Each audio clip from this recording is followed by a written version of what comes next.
વીમો પાસ કરાવવા હત્યા કરીને રચેલ ષડયંત્રનો મુખ્ય આરોપી ઝડપાયો। ક્રાઇમ પેટ્રોલ જેવી સિરિયલો જોઈ ગુનાખોરીને આપ્યો અંજામ।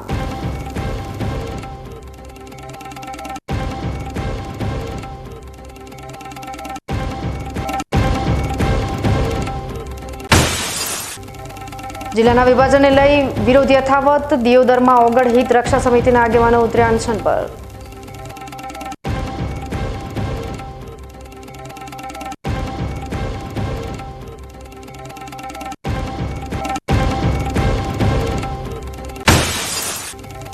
બનાસકાંઠા જિલ્લામાં ઘી અને મીઠા માવાના 10 સેમ્પલ ફેલ થતા 26 લાખનો દંડ। દંડમાં સામે ડીસામાં કુખ્યાત બનેલા ઘીના વેપારીઓ પણ સામેલ।